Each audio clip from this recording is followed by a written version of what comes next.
Bosco Empire nta kintu aramira, nta nicyo akiza, ntacyo yica. Ari nayo mpamvu mbwira abanyarwanda ngo uyu mutipe bibaye byiza bamufata bakamujyana Indera bakamuvuza. Kubera iki? Iyo wumvishije amagambo yatangaje nyuma y'urupfu rwa Pastor Theogene Inzahuke, urambabariranya kine. Ntago ijuru ari agatobero k'indaya. Bya bindi byanyu, igisambo kirapfuye ngo aheza mu ijuru, indaya irapfuye ngo aheza mu ijuru, ingegera n'abesekoro n'abateka mutwe ngo aheza mu ijuru. Imirimo Theogene yakoze niyo Kristo yabujije intumwa ze kuzakora. Niba ufashije umuntu nta mpamvu kugira ngo ugende aricyo cyigisho cyo ku cyumweru ngo nakuye imbobo ku muhanda ngo imiceri ngo hubu kugira ngo baguhe imiceri, ukihakana umuryango kugira ngo abantu bakugirire impuhwe nyine bakomeze baguha amafaranga wubake ngo amazu ya miliyoni 100 ngo amamodoka ngo ya danje. Izo nizo ngororano zawe warazikoreye, amazu warayabonye, amamodoka warayaguze. Ikintu biti ingororano y'Imana yo uyihorere. Kireka nk'uza kugira amahirwe wenda ukarwara ukajya wa Faisal ukabona umwanya wo kwihana, ariko niba imodoka yaragukubisweta wuma Theogene uzashya ndetse n'umuriro uzagutwikagira ngo ntabwo Imana yarawuteganyije ubu nibwo igiye kuwutegura. Njyewe uwitwa Bosco Empire namufata nkamujyana Induba mu bishingwe aho bamena apana ibishingwe bisanzwe, aho bamena yamazira ntoki hana yamurundaho. Ayiwe wowe Uyu rero Bosco Empire ni urugero rwiza rw'umuntu uri kwica amarangamutima y'abanyarwanda, kandi ibi bintu ribu nitabikurikirana abanyarwanda bo bazabyikurikiranira. Mbere y'urupfu rwa Dorimbogo na nyuma y'urupfu rwa Dorimbogo habaye gushinyagurira Dorimbogo akiriho ndetse anapfuye cyangwa yitabye Imana, habaho gushinyagura kandi guteye ubwoba. Ndetse aba bagabo yaba Pastor Claude na Bosco Empire bameze nkaho badatinya ribu. Mu gihe umuntu witwa Pastor Claude arimo arasakuza, arimo aravuga ngo yatanze ubufasha yatanze ni 10,000. Uwitwa Pastor Claude Yego yambwiye ati kamarade nimukoranye ikiganiro je kumaza iki kibazo kavuga ngo natanze 10. Kamarade wego yatanze angahe? Uwitwa Pastor Claude yaramukageze kwirimbi yari gushira mu mwuka. Uyu Pastor Claude muri 2005 abana n'umugore birangira amunyunyuje, birangira mutaye. Icyo gihe abantu basenganaga muri ministry yitwa Solution baramubashije ngo kubera icyo uyu mugore umusize, akamusigana n'utwana dutoya. Aramubwira ngo uyu mugore impamvu umusize ngarwaye sida ngo kandi njyewe ndi muzima. Bari abana buriya mugore batewe ipfunwe no kuba uwitwa Mr. Karokaro ari umugabo wa nyina. Pastor Claude bura numwe mu bantu ngo bazi gutereta, bazi no kwiyorobesha no kwiyorobeka, ngiye ari kugutereta ranarira. Nababajwe n'uburyo cy'umuntu witwa DJ Brian na Jihad babafataho umwanya bagasubiza Claude na Bosco Empire na nuwo. Njyewe ndimo ndabona ibintu biri kuba kuri Dorimbogo, nkagira ubwoba ko nanjye byazambaho cyangwa rundi byazamubaho. Kubera iki? Uyu mugabo Pastor Claude ni intumwa ya Sekibi. Reka mbabwire ikintu kimwe. Ariya magambo Mr. Makote Karokaro yabwiye DJ Brian ngazapfa, anamubwira n'igihe azapfira. Mumbabarire musengere DJ Brian ko DJ Brian ari mu mazi abira. Ejo nejo bundi mwabona apfuye.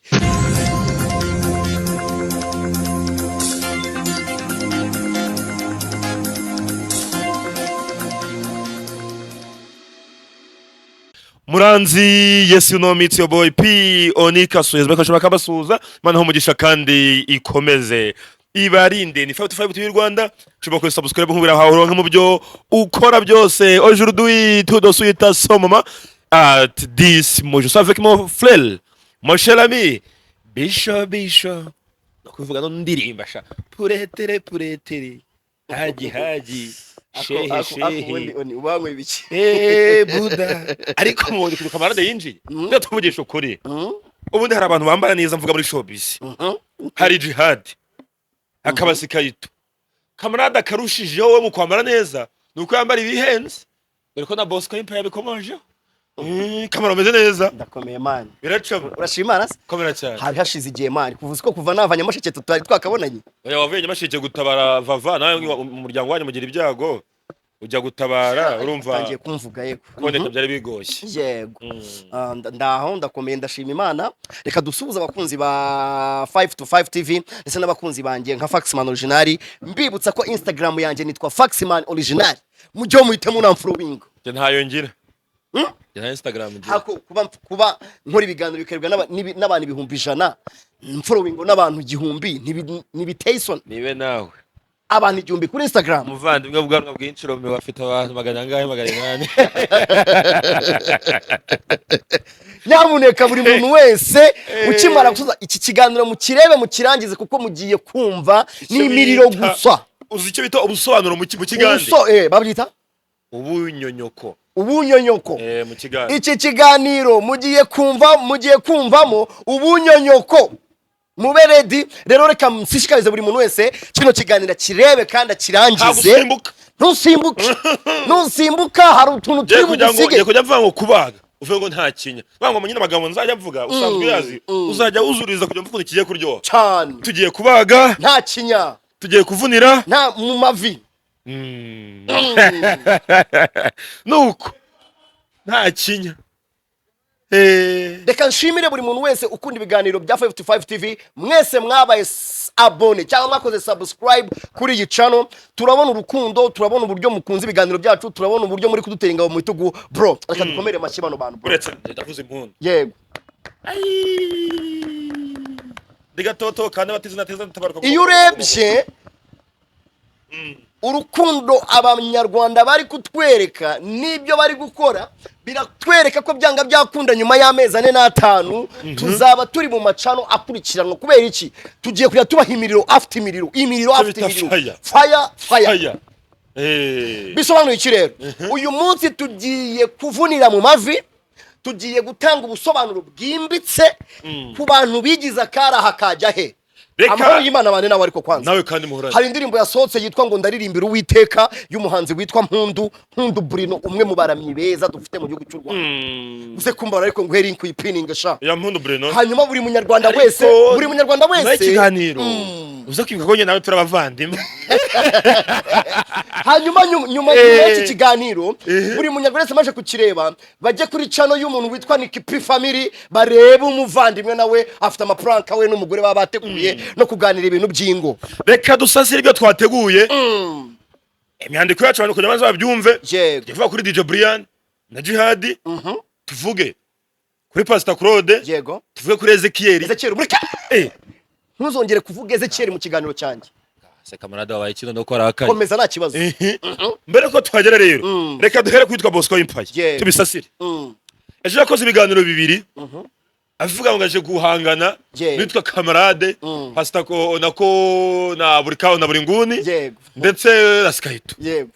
Ashyira amakuru hanze ya Skyto tuzabyiganira ku giti cye. Ashyira na hanze yawo. Aravuga ngo kamarade yigira de Beni. Yego. Akajya kwiyogoshesha muri salon 20 kandi kamarade akennye. Shobase. Nese ubu kukijya muri salon 20 gutazi gusavinga kamarade. By'ubwabyo. Iyo buriya twebwe iyo turi imbere ya kamera hacuruza isura n'ibintu afite umuntu afite mu mutwe. Iyo urebye byibura isura ya Bosco Empire yacuruza kurusha yanjye. Cyo ni cyambere. Kandi Bosco ngari handi some boy.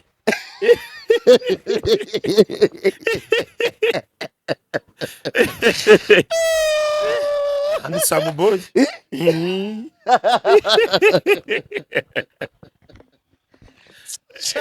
Kabana. Jewe ndumwe mu bapeti birwanyeho bro. Yego rwose. Abantu bakurikirana ibiganiro byanjye, abantu kuva bamenya ndumwe mu bantu bari very smart. Usibye nibyo n'imitekerereze yanjye nago yatokowe nk'iya Bosco Empire.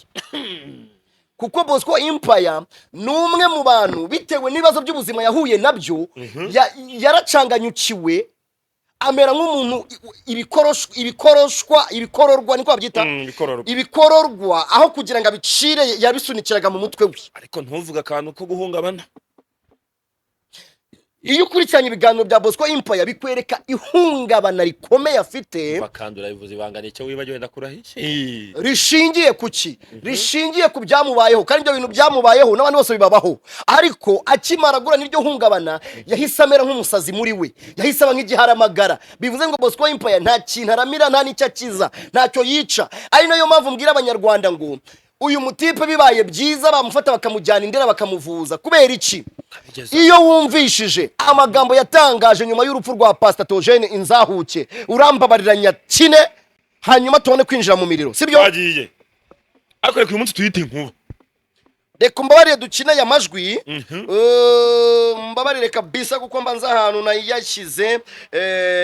nayashyize nahabonye kabisa rwose sorry gato mu minota reba dore ngaya ariko ubundi reka mbabaze ikibazo kimwe nk'iyo ndagira ngo yegereze nayo Theogene yagiye mu ijuru ushingira ku ki ntago ijuru ari agatubiro k'indaya ariko ubundi reka mbabaze ikibazo kimwe nk'iyo wicara ukavuga ngo Theogene yagiye mu ijuru ushingira ku ki ntago ijuru ari agatubiro k'indaya bya bindi byanyu igisambo kirapfuye ngo aheza mu ijuru indaya irapfuye ngo aheza mu ijuru ingegera n'abesikoro n'abatekamutwe ngo aheza mu ijuru imirimo Theogene yakoze niyo Kristo yabujije intumwa ze kuzakora niba ufashije umuntu nta mpamvu kugira ngo ugende aricyo cyigisho cyo ku cyumweru ngo nakuye imbobo ku muhanda ngo imiceri ngo hubu kugira ngo baguhe imiceri ukihakana umuryango kugira ngo abantu bakugirire impuhwe nyine bakomeze baguha amafaranga wubake ngo amazu ya miliyoni 100 ngo amamodoka ngo ya danje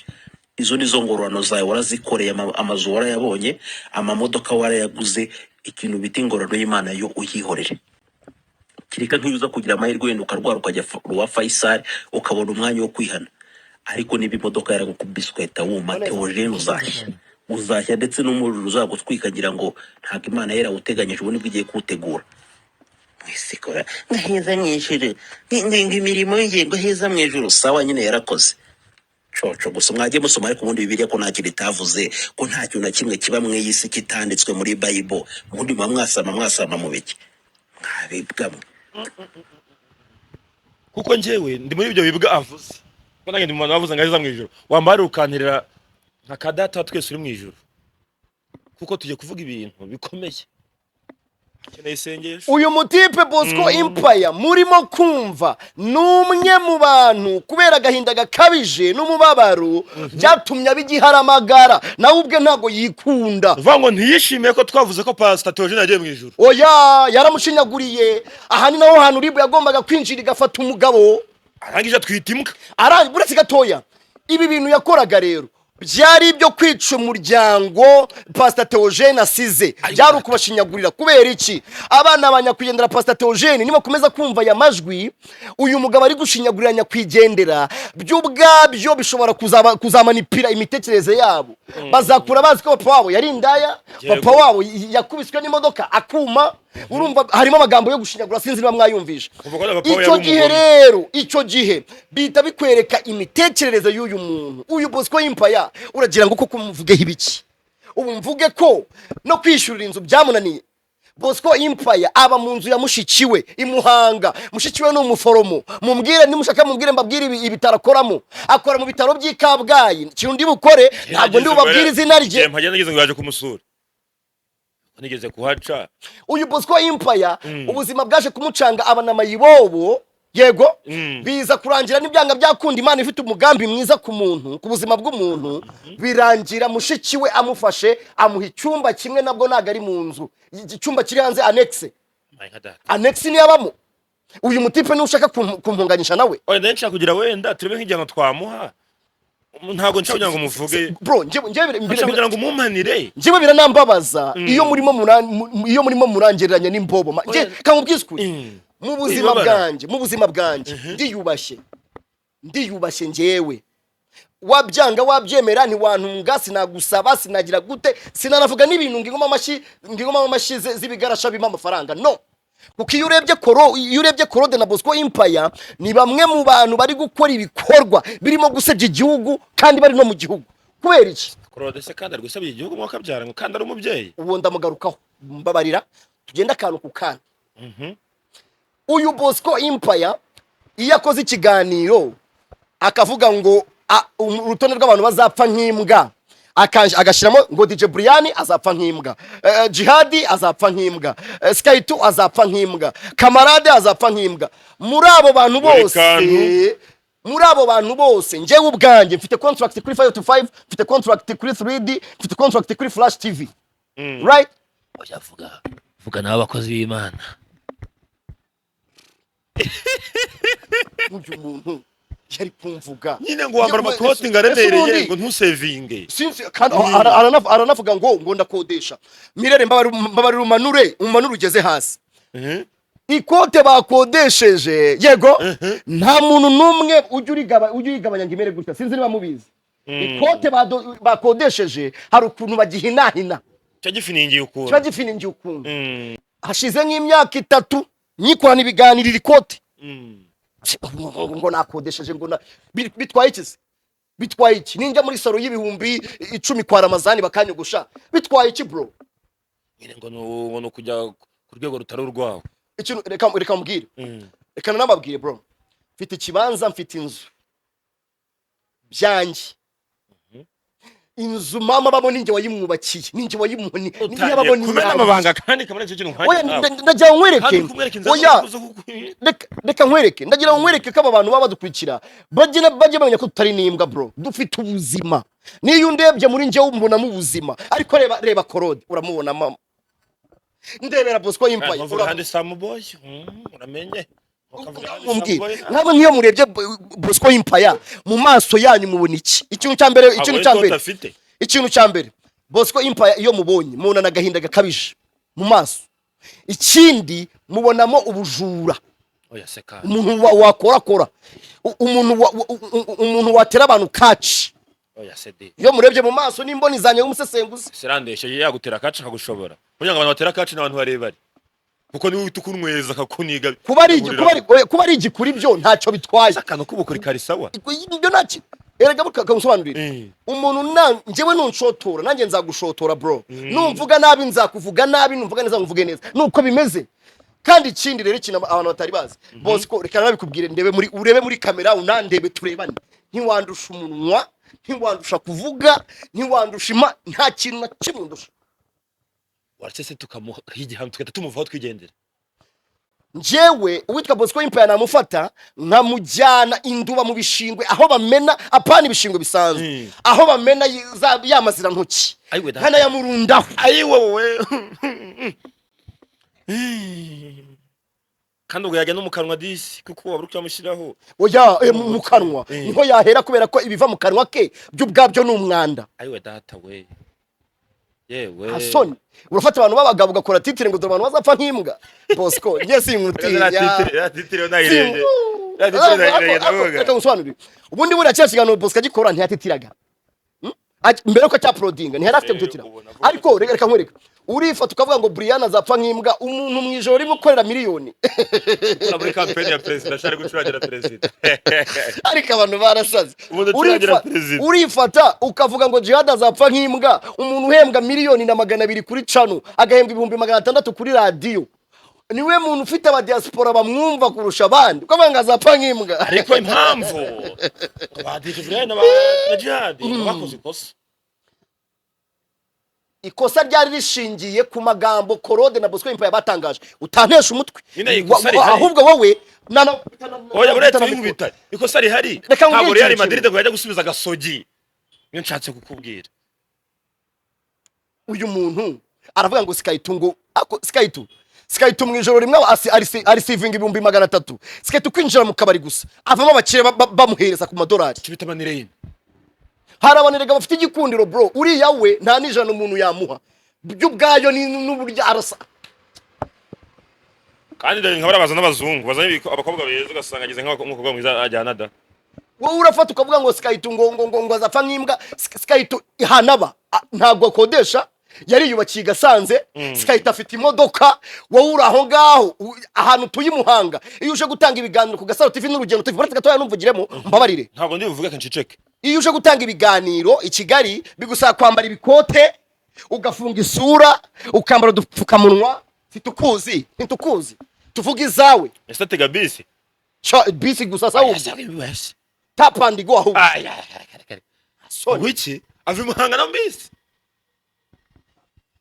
uyu mutipe rero Bosco Empire nashaka njyewe nta kibazo ibyo yavuze ni byinshi ibyo yamvuzeho ni byinshi yavuze ibintu biramanuka bijyana no muri famille bigira gute ngera aho ngaho ngenda byakira ndi umwe mu bantu bafite imitekerereze ikomeye ariko ntabwo njya nkina na Max inka zahutse aho gukina n'amase nakina n'inka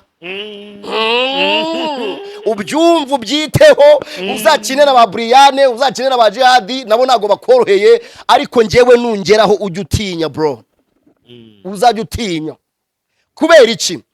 Ndi umwe mu bantu bamajije kumenyera ko imyaku n'imyangaro yose Imana iba igomba kuyidukiza hakiri kare. Bityo nanjye ngomba kugira uruhare mu kugira ngo imyanda n'imyanku n'imikoshi byose bimveho. Ntuzanyinireho wa mugabo we, kuko njyewe nta n'umwanya mfite wo kugutaho, nta n'ubushobozi mfite bwo gutekereza kuri Bosco Empire. Siko bimeze. Yego umwe mu bantu ufite abantu bagukunda, abenshi mbabona wagira ngo ni nibigarasha abantu bagukunda, kuko abantu bakunda gushyira muri comment bavuga ko bagukunda benshi ubona bemeze nk'ahari inyangarwanda. Kuko ikintu cya mbere, ibiganiro dukora bishobora kwica umuntu cyangwa bikamukiza cyane. Uyu rero Bosco Empire ni urugero rwiza rw'umuntu uri kwica amarangamutima y'abanyarwanda, kandi ibi bintu ribu nitabikurikirana abanyarwanda bo bazabyikurikiranira. Mufeho. Ariko nanone iyo urebye imikorere y'uyu mugabo ngo ni Bosco Empire, ni umwe mu bantu umeze nk'afite abantu bamumotiva cyangwa bamuha support. Ugiye kunga mu rya Jari na Brian se? Haraka video naguhaye, mbabarira ukangenire aho ka video, mbabarira ukangenire. Twagiye mbere yuko ukina ka video, aka video ndagira ngo mbibutse ko mbere y'urupfu rwa Dorimbogo na nyuma y'urupfu rwa Dorimbogo habaye gushinyagurira Dorimbogo akiriho, ndetse anapfuye cyangwa yitabye Imana. Nyuma yo kumushingura, nyuma yo kucigikira, nyuma yo gufata umwana tukajya gushingura Dorimbogo, habaho gushinyagura kandi guteye ubwoba. Ndetse aba bagabo yaba Pastor Claude na Bosco Empire bameze nkaho badatinya ribu, usibye no gutinya ribu ntabwo batinya amaso y'abantu. Ndagira ngo unkinire ko audio tukinjiremo neza. Tugakirewe ko DJ Brian na Jihad basubije Pastor Claude kuri space. Banzu unkinire ko ka video, hanyuma mbite mbijyaho none bya Brian nabangagira se ndagati. Ngo twamenye neza yuko uyu nyakwigendera yashyinguwe mu mva y'ibihumbi 500. Ese niba yarasize impfubyi, kuki atatekerejwe kuri izo pfubyi hagatekezwa ibijyanye no kumuherekeza? Dusubize. Bo sinzi icyo nakora. Waruvuze ngo kuki batategereje ku mfubyi? Kuki batatekereje ku mfubyi asize? Okay, uwitwa Ezekiel muri aka ka video yabaje Pastor Claude ati ijwi rya Ezekiel si iryanjye. Yego. Ati twamenye ko bashyinguye vuva mu mva ya miliyoni nako 500, uko atatekejwe ku mfubyi, ubu niho yashatse kuvuga ngo wenda bushyinguye mu kirago. Yagira ngo se bamushingure mu kirago cyangwa mu musambi. Dorimbogo imva yashinguwemo yaguzwe n'umugabo nyiri ababoro ba gift restaurant kandi yakora gift tumukomera amashano mu mujyi. Hano mu ndanga amaje n'ubwo boss atari yakwishura, ariko igiye koze igikorwa cy'umugabo.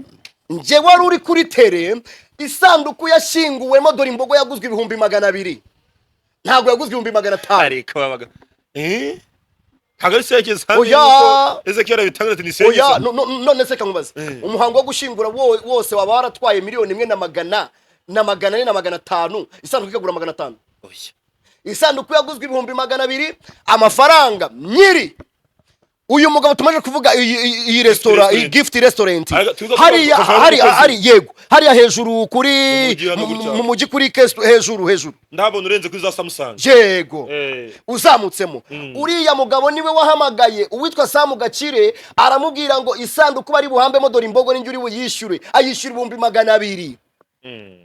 Mu gihe umuntu witwa Pastor Claude arimo arasakuza, arimo aravuga ngo yatanze ubufasha yatanze ni 10,000. Ni video na message narayiboneye niyo nzima, bivuze iki bose gatoya, bisobanuye ngo niyo nzima Claude ndetse n'Ikaza TV Rwanda n'abakunzi bayo bakoteje amafaranga 10,000 by'amanyarwanda. Hanyuma wagira gute bashigikira gushingura Dorimbogo, which is good, ni byiza. Ariko tukiraho ngaho uwitwa Pastor Claude, yego uskonye nganira nawe nawe tukaganira uyakiza cy'abanyamakuru. Yego yambwiye ati kamarade mukoranye ikiganiro, je kumaza iki kibazo uko yumvise ikiganiro cy'umunyamakuru twamenyawe. Yego adushinje ko twagiye mu kazi twagiye gutabara. Yego icyo kiganiro cyitwa Dynamic avuga ngo ngabo twese ngo twagiye uwo mureke ntonge no kumuvuga. Noheli yamushiza mu bishingwe ati umbaleze kamarade ngo kavuga ngo natanze 10 we muri kira wajya gutabara, yagiye gutabara cyangwa mu kazi, ibyo yagiye mu byose simbyitayeho. Kamarade we yatanze angahe? ikibazo buriya ntabwo ari amafaranga umuntu atanga, ikibazo buriya ntabwo ari amafaranga umuntu atanga. Ikintu cya mbere nafashe umwanya, nagombaga guherekeza dore imbogo mu cyubahiro. yego Gusa Claude we yanigiriye neza ntiyahagera, kuko iyo ahagera bari kumyicira ku irimbi. gushya buretse gake ngo byari kugenda ute? Uwitwa Pastor Claude yaramuka ageze ku irimbi yari gushiramo umwuka. Yanigiriye neza. Njyewe ubwanjye nafashe inote yanjye, ntabwo ndi buvuga amafaranga natanze, aho nayatanze barahazi. $1 rinini ngenda yazi. Siko bimeze. Inyazi se. Kandi ikibazo nagara amafaranga, ikibazo ni ibintu biri guherekeza dore imboga. Dore imboga reka nkubwire, ubu umuntu afite ntabwo bugaragarira mu mafaranga atanga, bugaragarira mu byo ugaburira abantu. Ibyo ugaburira abantu rero birabica cyangwa bikabakiza. Uyu rero Claude ni umwe mu bantu bari kwidoga, barimo barashaka kumanaginga amafaranga yakoreshejwe, bigeze aho turimo turabara amafaranga yakoreshejwe mu gushingura dore imbogo kugira ngo tuyajajinge, tunayakorera ubusesenguzi, ngaba yarakoze ibi, ngaba yarakoze ibi. Ndagira ngo mbibutse ko hari igikorwa kirimo gutegurwa n'aba influencer bo mu Rwanda, tugomba kujya gufasha abana ba dore imbogo. Groupe ntako twakongeramo ako sinzi. Abanyamakuru bemo ni bake. Mwashize imana wowe na Ndimbati na Brian na Patrick. Oya harimo ba Gasuku, harimo ba Pascal, harimo ba Ruvuga kugira ngo utayirimo nawe aze kutwandikira. Ni groupe yashizwe. Oya ushaka kujya muri iyo groupe atwandikire. Anyandikire kuri nimero yanjye 0780444032. Unyandikire. Uri influencer wese agomba kujya muri iyi groupe tukareba uko tugera gute mu gihe cyo kurikiriyo. Dufasha abana. Ikiriyo bazagikura 11 z'uku kwezi. Uwo munsi His Excellency azaba yarahiye. Tuzohereza y'abantu bake mu gusoza ikiriyo tubaha envelope. Yego. Mvuga iki rero? Uyu mutipe ngo ni niyo nzima. Nta nubwo pasteur nzongera kwishiramo. Mwita umutipe ni umugabo sharubatse. Reka mbabwire rero, ijambo ry'Imana riravuga ngo nimusabe muzahabwa, mushake muzabona. Mumbabarire nkuri ikiganiro kiziguye kivuga ku mateka ya Pastor Claude. Ese ko ndi tayari kubyumva nanjye nkakubaza. Nkada ko waje warakaye. Pastor Claude yaravuze abantu baramwihorera. Pastor Claude arasakuza arabwejagura abantu baramureka. Nimureke tumuvuge. Uyu mugabo witwa Pastor Claude mu 2005 yashatse umugore witwa Pe. Ibindi nago ndi ubishireho pastor icyo gihe. Yari umuntu usanzwe. Icyo gihe basengeraga mu nsengero bitaga Solution. Chachise. Uwo mugore barabana biza witwa Claude aza kumusigana abana babiri. Aramuta. Nta mukozi Imana akora ibyo bintu. Urambabarira. Ndagira ngo dukore ikiganiro cya Claude buri muntu wese atega amatwi yumve ibyo umuka abwira amatorero. Uyu Pastor Claude muri 2005 abana n'umugore birangira amunyunyuje, birangira mutaye. Icyo gihe abantu basenganaga muri ministeri yitwa Solution baramubajije ngo kubera icyo uyu mugore umusize, akamusigana n'utwana dutoya. Aramubwira ngo uyu mugore impamvu umusize ngarwaye sida ngo kandi njyewe ndi muzima. Cyangwa n'Imana yari amubwiye buri muntu wese asesenguri ibyo bintu. Imana ngibonekira abanika babwira iti uyu mugore si uwawe. Akimara gutandukana n'uyu mugore Pastor Claude wose umugore wa mbere nkubwiye, umugore wa kabiri Claude yamusanze Gasanze. Uyu mugore yari umwe mu bakire bafite amafaranga menshi. Uwitwa Pastor Claude amubeshya urukundo ndetse babyarana n'utwana tw'indahekana baranasezerana. Ashaka uvuga ababyarana nawe ndabana pana utwana. Abana b'indahekana. N'utwana ujye zo kutuvanamo. Abo bana b'indahekana Pastor Claude yabyariye Gasanze, ari naho hantu witwa Pastor Claude yafunguriye ya kampani ikora amasuku. Amafaranga witwa Pastor Claude yakoze afungura iyo kampani y'amasuku na amafaranga yaravanye kuri uyu mugore w'igasanze. Yari afite amafaranga.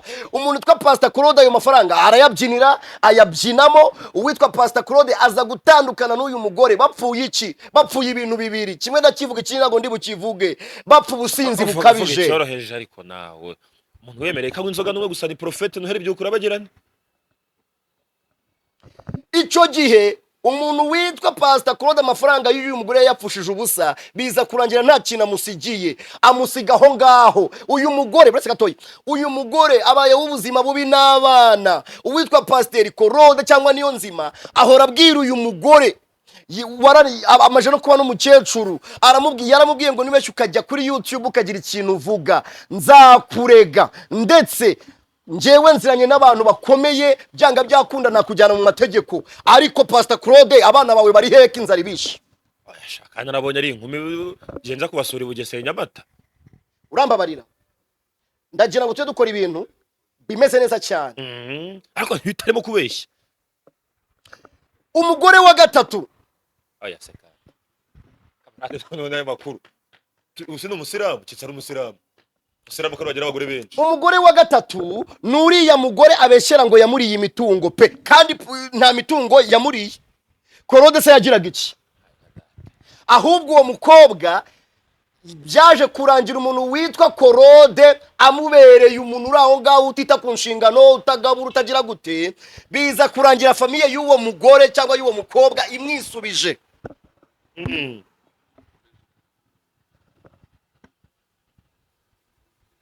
Abaramusubije Kubera ko uyu mukobwa yaje gusanga uwitwa Pastor Claude ameze nk'ikimayibobo, birangira yisubiriye mu rugo iwabo, ndetse na bene wabo baramubwira ati garukire mu rugo. Kuva icyo gihe uyu mukobwa nta nubwo yakwemerera yuko aziranye na Claude. Ko bikomeye bino bintu Bwana Kamara. Oni bari bukwandike mu kanyara. Uwitwa Pastor Claude, Ko wanateguye. uwitwa Pastor Claude yaje kubeshya umukobwa wari urangije muri Yerika Ikinyinya, amubeshya kamukunda. Yego, uwo mugore yitwa Bri, kandeke gusoza izina. Uwo mukobwa yaje gura na Pastor Claude. Pastor Claude bura numwe mu bantu ngo bazi gutereta, bazi no kwiyorobesha, no kwiyorobeka, ngiye ari kugutereta ranarira. Abayese Prince Kid. Uyu mugabo byagenze gute rero? Kuri graduation party y'uyu mukobwa wari urangije amashuri iyerika, ubwo uwitwa Pastor Claude yazanye indabyo baramupresentinga nk'umugabo, birangira babwiye itariki yo kuzaza gufata irembo. Itariki iragera babura umuntu, biza kurangira bibaye iby'ubusa. Claude yarababeshye. Uwo mukobwa nano baracyari muri depression y'uburyo ki famiye yimubona. Ibintu ko bikomeye cyane. This life no balance. You see how this life is. Claude arababwira ngo nzaza gufata irembo, mube tayari. Umukobwa wanyu ndamukunda, yaragize amahirwe abonye umukobwa wize, umugore wize, birangiye amutera uw'inyuma, birangira amubeshya. Ariko bivugwa yuko ntago yagendeye amara, ntago yagendeye aho. Uyu mugore wari urangije muri Iyerika yari umupfakazi, yari umuntu wakoze divorce, asigarana ibintu. Ariko Claude amajana yo kunyunyuza utuntu twe twose ahita atandukana n'uyu mugore. Kamara uri gukira igitentare. Gukira igitentare wa muvandimwe. Uwitwa Pastor Claude afite umugore ahantu hitwa Ibugande. Ai hadata Yesu. Kampara Ese waretse byibura, waretse nkarekera aho ngaho imiriro nkazayizana ubundi ikindi gihe. Kumva arekeraho Kamara. Atazagukubita ukavuga ngo piyoni karanye. Jewe ntabwo ninya. Piyoni karanyoshaga ngo byagenze ute? Ukuntu bajya bavuga? Reka nsoreze kuraka. Jewe ndi umwe mu bantu bigirira icyizere ku rwego nanjye ubwanjye ngizi ko ndi icyizere cyanjye. Sinjya ngira ubwoba bw'amagambo bw'ibintu abantu bavuga, no, kuko njyewe nzi umurongo wanjye, nzi ubuzima bwanjye aho bushingiye. Claude sinamusaba, Claude ntiyambera umukwe parese.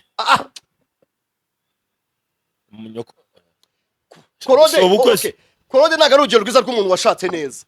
Oya. Ibyo gushaka rero tubyihorere. Unyumva ibintu mvuga. Claude si urugero rwiza rw'umugabo wabanye n'umugore igihe kinini ngo tuvuge ngo byibura yabanye n'umugore umwe, ibyo tubimwubahire.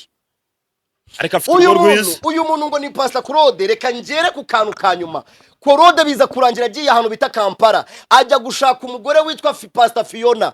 Pastor Fiona biza kurangira ko yakoranaga n'umwuka w'Imana, Imana imumuhishuriye, aramumenya, ahita amukatira. Hanyuma Claude rero nzabazanira operasiyo ya kabiri y'uburyo ki yagiye guhurira n'umugore. Ai hadata. Iregereraga ubwoba. operasiyo yireke yindi. Amakuru operasiyo ya kabiri Korode niyibeshye gashima gato nzamukorogoshora Kangiye kuva hano mpita ngiwe. ihute genda umubwire ngo reka nk'ubutumwa ugenda ukamubwira genda umubwire ngo dusize kuri Giriti Hotel umuriro uri kwaka niwibeshya gatoya ntabwo bari bushyiremo kizimyamwoto ahubwo barongeramo esanse Petroli.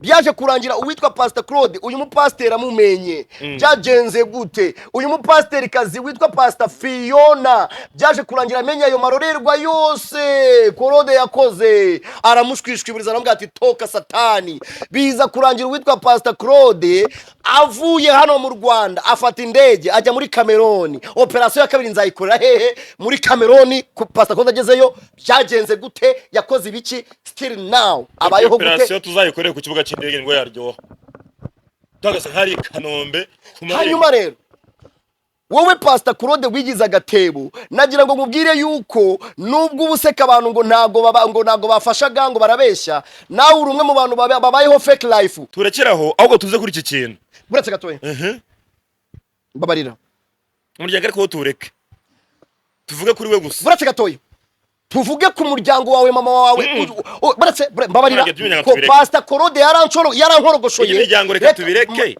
tuvuge kuri we nakweretse ikiganiro yakoze amvuga titire avuga ngo iki titire avuga ngo iki biriya se Pastor Claude yanze gufasha ababyeyi Pastor Claude afite mukuru we wikorera imicanga umbwire quartier n'ahantu yavukiye ndabifite byose kamarade gira imbo kugira ngo umenye yuko Claude ibyo yigize iyo ugize agatebo tuye tukuyoresha ivu bro wagira imwe umuvandimwe we imiryango tukayireka ubu mama we ntabyo mbabarira ntago mvuga amazina ariko azi kari mama we kandi uvuze ibintu akora ubwo se nabyo biramushimisha uwitwa Pastor Claude iwabo kwa Pastor Claude aho yavukiye ni mu murenge w'ahantu bita Busoro akarere ka Nyanza umudugudu wa Masangano afite mukuru we witwa Pastor Claude ni umwana w'ubwami menye ko bamusinga bafitanye isano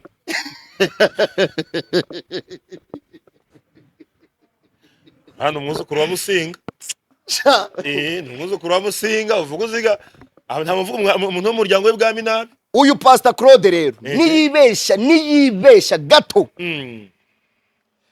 abanyarwanda tumaje kurambirwa imyuka mibi ya sekibi igenda muri Pastor Claude kubera iki iyo urebye Pastor Claude misiyo ye niyo kwica no gupyinagaza no kumanipira abandi bapasiteri bagenzi be bakora neza ubu hari abapasiteri bafite ipfunwe ry'uko Pastor Claude yitwa pasiteri by'ubwabyo njyewe ubwanjye ndiribu nakabimufungiye kubera yuko nugushyiraho icyasha bivuze iki abanyarwanda barabahanga nkunda imigani y'ikinyarwanda yaba imigenurano yaba n'iyindi baravuga ngo abumwe akagira gute agatukisha bose bamfura we abantu babona ibintu Pastor Claude akora babona amasenga ari byo akora babona minyona ari byo akora babona gitwaza ari byo akora hari abapasiteri bamwe bafite ipfunwe ryo kwitwa pasiteri ndetse hari na bamwe barimo kwiyambura kadire titire y'ubupasiteri Ezekiel we nukamuvuga ariko kuki nakubwira ngo impamvu ngo yiboroshe mu kiganiro nyine ngo yariboroshe mu kiganiro ntuzigere wongera kumvuga yariboroshe ntuzigere wongera kubyinca karafu mu kiganiro kombe ngo nakorogata ariboroshe hari abantu nakeneye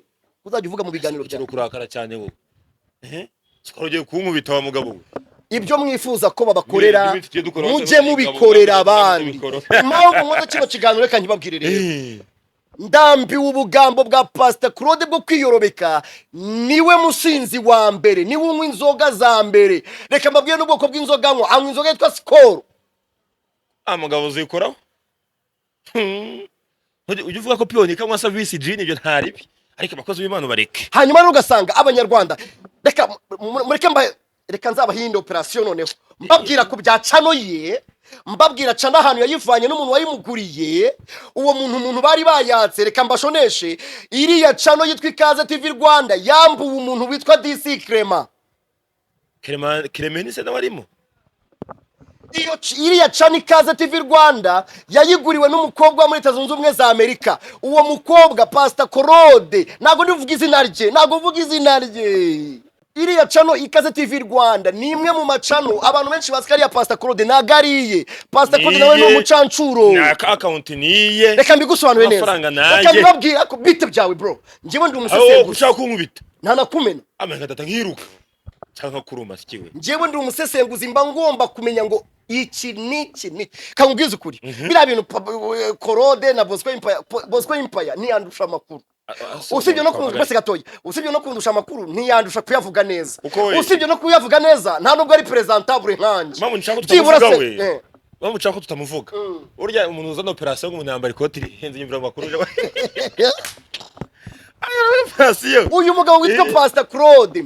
Pastor Claude byaje kurangira ashutse uwo mukobwa wabaye muri Amerika ariko ubu ngo ari kuba muri Australia, aramubwira ngo ndagira ngo umiriya cano, iyi cano nyuma y'amezi 2 izaba imeze nk'iya Sabe, izaba ifite miliyoni subscribe, na n'ubu ngubu yabuze n'ibihumbi 25 byongeraho.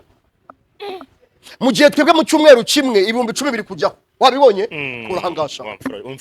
Kurahanga wa mfuro. Cyumweru kimwe ibihumbi 10. baragufite mu maboko. Cyumweru kimwe utagahagura di. Nigize gukora kiza kira gikina rero siporo y'abato. Cyumweru kimwe ibihumbi 10 dukize gute? Tubyorosheho.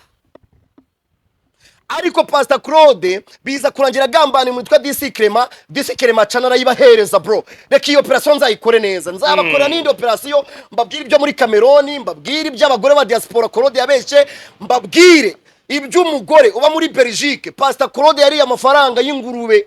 Ibyo nzayibabwira. Akabenzi se. Ese usunata hasi.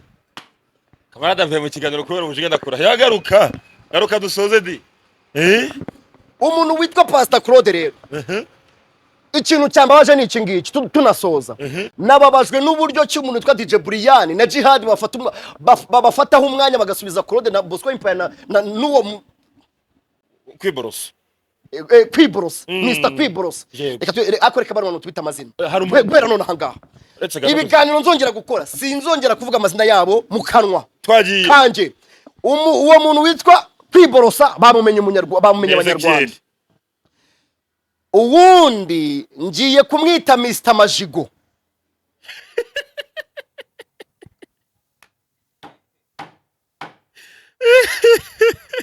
Majigo ninde? Majigo ninde? Kamera ninde? Ni muhanga se? Yego. Uwa gatatu ngiye kumwita Makote Karokaro. Batajya bahita babimenye. Nivuga ngo Makote Karokaro batajya bahita bamenya ngo ninde mvuze. Ntubagirwe Mbabazi. Harundi bise Mbabazi. Uyaba yubo sibis. Nitwa Justin bamwise Mbabazi kuraga hora asaba imbabazi. Uriya were. Uriya ni kudra Justin. Uriya rero ngiye Justin. Reka gusobanura.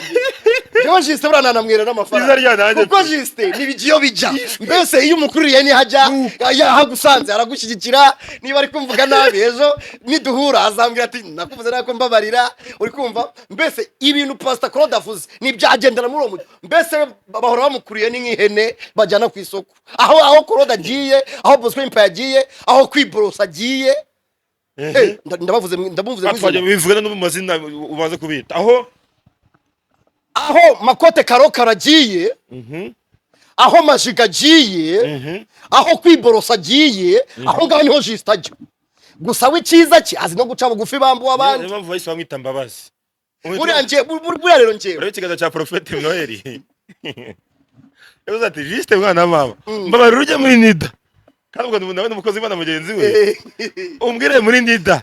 Ari Yusitini bashireho Mbabazi.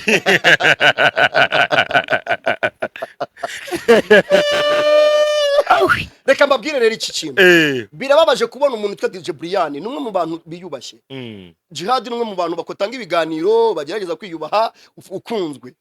Bashobora gusubiza Mr. Costume Karokaro bagasubiza Majigo bagasubiza Kwiborosa. Abo bantu bubwabo nabantu bifashe bipanga mu kimoteri induba baragenda babanagaho amaziranoki nabo barabyemera bemera ko bari mu maziranoki. Abo bantu DJ Brian na Jihad niba bataha umwanya nabo barimo kwisebya barimo gukora mu maziranoki. Ako ntitwasoza tudashimye mu Bishop yakondera kuza muri social media. Ariko kuri ibintu ari cecekeye. Bishop Gerard amuzi. Buriya rero Bishop Gerard yaje gusanga ihene mbi nta wizirikaho inzizo. ni umwe mu bantu bari batangiye kugendana na Korode, ariko Korode biza kurangira buriya rero Gerard afite IQ iri hejuru, buriya IQ ya Korode. None se Barafinda yaramubwiye ngo gutekereza n'umwana wiga muri materinere. Ako Barafinda n'umugome nawe. Barafinda n'umugome pe. Barafinda si n'ikiganiro bakoze baragikora. Barafinda Ariko na Robert nacyo kiganiro. Barafinda aramubwira ngo ayo magambo uvuze ngo hari umunsi uzayasubiramo. Ngo ye uzayasubiramo ngo ryari. Kabara twigendere kw'Imana. Pe Birababaje rero, reka nsabe mwana wa mama DJ Brian, inshuti zanjye ba Jihad, nimureke gusubiza bano bantu. Aba bantu nta kintu bahomba, aba bantu bibereye mu kimoteri, bari mu mazira ntoki, nta kintu bibatwaye rwose, barabyemeye, bari no kuyarya, namwe muri kubegera. Brian urumwe mu bantu bakunda, ufite amafaranga, ufite ibiraka, ujye utinya umuntu ba MC Man muri Stade Amahoro, His Excellence imbere yuko yinjira. DJ Brian ni wari ufite mikoro. naye musi y'ikipe ya mbere mu gihugu cy'u Rwanda Rayon Sport cha. Akaba na DJ wacu. DJ oya bafite gatoya, umugore umukobwa ushobora mu ijoro rimwe gukorera miliyoni y'u Rwanda, uramufata ukamukinisha wanje. Oya sekandi. Oya. Dusoze. Reka dusoze, reka mbaho ubutumwa. Njyewe ndimo ndabona ibintu biri kuba kuri Dore Imbogo, nkagira ubwoba ko nanjye byazambaho cyangwa n'undi byazamubaho. Kubera iki? Uyu mugabo Pastor Claude ni intumwa ya Sekibi. Reka mbabwire ikintu kimwe, uwitwa Pastor Claude ni umwe mu bantu bajya mu bapfumu, bakorana n'abapfumu. Washa. Ntabwo wamubonye ari kumwe n'uwitwa Mpano y'Imana, ntabwo wamubonye ari kumubwira ngo cira ngo twane witwa Pastor Claude ngo cira ngo akantu kamwe nako nago sinya nkemera nako ngo pupu yatumenyereye ku bapfumu nabyo bamugana hano ibana mu mupfumu ubwo ngubwo. Ari ya magambo DJ Brian, ari ya magambo nari muvuze amazina, ari ya magambo Mr Makote Karokaro yabwiye DJ Brian ngazapfa, anamubwira n'igihe azapfira. Mumbabarire musengere DJ Brian, ko DJ Brian ari mu mazi abira, ejo bundi mwabona apfuye. Kubera iki? Ahubwo songiza ikibazo na Karusi yavuze ko mugiye gukurikira Vava ari Pastor Claude, none mwese muri kubivanga. Cya kiganiro kiri wacu gifite views 200. None se hari Pastor Claude we ko yapfuye ahagaze, nako Mr Karokaro we yapfuye, ariko hari abantu bapfa banariho. Nawe erega gupfa ntago ari uko dushyingura umuntu. Hari abantu bapfa bagize gute? Hari abantu bapfa bagize gute? Bagiye mu ijuru. Hari n'abapfa bagize gute? Bagiye ikuzimu. Hari n'abapfa bahagaze. Bagiye muri purgatoire. Yewe. Uyu rero Mr Karokaro we yapfuye ahagaze. Wibaze yuko n'uyu mugore bari kubana, nago navuga ibintu byinshi, ariko bari abana buriya mugore batewe ipfunwe no kuba uwitwa Mr Karokaro ari umugabo wa nyina. Nitwa Pionika Suez Ndikisi Hambaga Katoroka Tabugari Insoro Sashimwe Funwa Show Project Pizi Sombrero ya boy ya Dano.